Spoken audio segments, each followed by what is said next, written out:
back in the day, we were DJing bars and clubs. Right. And it was not cool to do a wedding. We didn't want anything to do with the wedding DJ scene. We're not wedding DJs. We're not wedding DJs, no. I would never say that. See us at the club. Which is part of our thing, is to change that whole impression of the wedding DJ, you know? Right.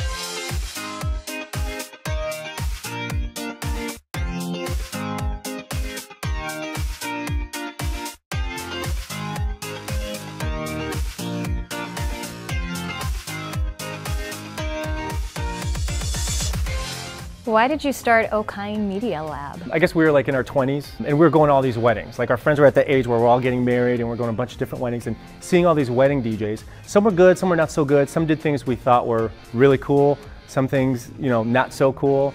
And so we kind of sat around and was like, maybe we should start our own DJ company to do weddings the way we felt they should be done. And just, you know, basically that just meant not doing the kind of the obnoxious, cheesy things that some of the weddings that we went to that they did. Disco balls. The disco balls, and just a lot of talking on the mic. And it seemed like there really wasn't that one that was doing like, oh, I wish our DJ was like this. So we said, you know what, maybe there's a market for that, because we want that. And we figured maybe there are other people like that. So we started the company in 2004, started doing weddings the way we felt they should be done. What sets Okyne Medialab apart from other DJ companies? We're a very niche DJ company. We don't want to do every single wedding. You know, we want to give our clients the perfect product, the perfect service that we can, and we're not the DJ company for everybody. We try to stay away from anything really cheesy, nothing too interactive.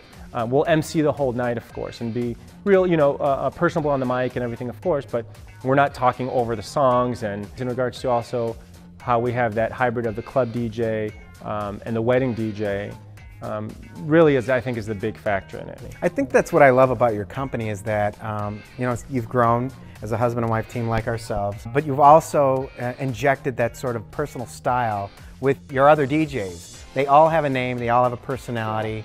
What's part of the interviewing process when it comes to selecting your DJs, and how has that sort of helped in the success of your business? So it was really hard to fine-tune what we were looking for, to keep within our image and our style and our everything. You know, I always look at it like, in Chicagoland area, you're going to find two major type of DJ companies, or DJs I should say.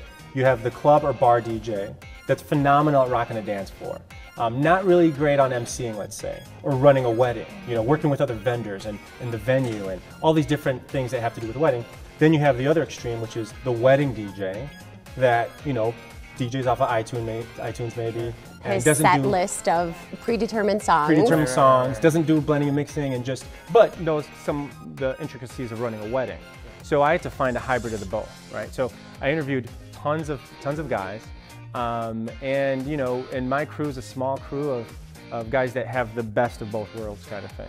So tell me a bit more about your DJ's background. I'm sure that there's a diverse sort of array of talent.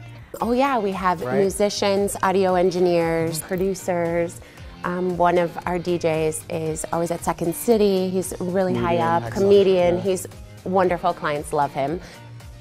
Some of these guys have been with us since we've started this company, like 8 years ago, you know, and the rest of them have been with us 6 to 7 years. Right. So, I mean, again, not only creating relationships like with our clients and stuff, these guys are our friends. They have a stake in our company, so they want to go out, they want to do well. And it sounds like you're a team.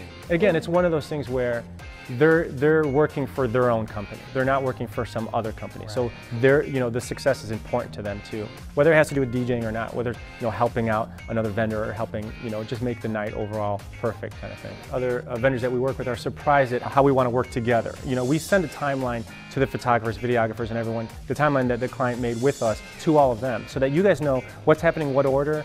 You know, I have the impression that a lot of wedding DJs show up, do their thing by themselves, and now, ladies and gentlemen, we're going to have a couple words from the father of the bride, and you know, someone's eating and they're not ready to get that shot or whatever.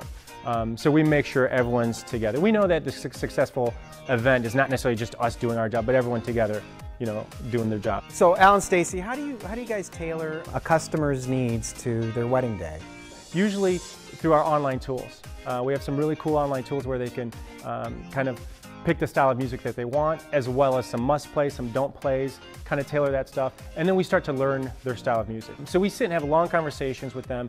We go through their playlist in detail. By the time the wedding comes around, we anticipate exactly how it's going to go. Okay. Now keep in mind, you know, every night's a little bit different, and we can be thrown for a loop. Most of what we do is organic, which is the very cool part of it, is we're ready to switch on a dime. But yeah, we spend a lot of time talking with them, and again, that's why we don't want to do, you know, 19 weddings in a night. We don't have enough manpower to tailor that wedding exactly how that client wants. So we'll sit down with them and kind of really go over exactly what they want from cocktails, dinner, dancing. You will see from a lot of our reviews that the dance floor is packed, and I think that that's our main objective, to have everybody out there listening and dancing and just having a great time. So what's in the future for Okyne Medialab? You know, just keep rocking weddings. We're fortunate enough to be able to build this company and do what we love for a living, pays our bills, and we just have a passion for it. We're not looking to, you know, get rich over this. We're looking to continue what we're doing. We're not looking to expand in number of gigs, or number of DJs, or anything like that. But we are looking to provide, you know, additional DJ-related services. Now we're doing tons of ceremony service. We're doing uplighting. We're not going to try to get into things that we're not perfect at. You know, a lot of people ask us about photo booths. We're not awesome at photo booths, so we don't offer it. We perfected uplighting, ceremony service, so we started offering those. So as long as we can keep offering things that we feel confident that we're going to do perfectly, that's what we're going to continue to expand in that way. So keep in mind, folks, they sell out. You guys have a name and a reputation, but the fact that you don't extend yourself so that you're compromising the integrity of your work screams volume about how passionate you are about your business. Yeah, we're very comfortable saying, you know, we have 6 events this Saturday, we're closing the date. Let's move on, you know. Because we know those 6 are going to be 5-star rockin' weddings. Absolutely. And we just can move on to the next. And it takes a lot of prep. You guys know that, you know, and that's a lot to do, and we want to make sure that we give that customer service. So. Okay, so guys, man, this was terrific, very informative. And, you know, and we're happy to share this information with our viewers. But so grateful to have you guys here. Thank and you know, it's gonna sound real good at Brides, Bubbles, and Bliss in 2013. We can't wait. BBB 2013. Very excited. We can't wait. Very for sure. excited. Yeah. No, thanks for having us. No, it's a pleasure. All right, so I've been dying to get on deck. Are you going to let me scratch or what? You want to? Let's do it. Come on. Yeah, that sounds All cool. right, here we go. Oh, let I'm me dying stand to hear back this for one. this one. Okay. On this side, this will be the beat that's playing, and this will be your scratch. Okay. Put these guys on. Uh-oh. Hold on. Put one on your ear. I want you to do this. Oh, here we go. DJ. There you go. Uh-oh. Uh-oh. Oh, man. Coming down the runway. You know, Kara might be working part-time. Yeah, I know, I like it.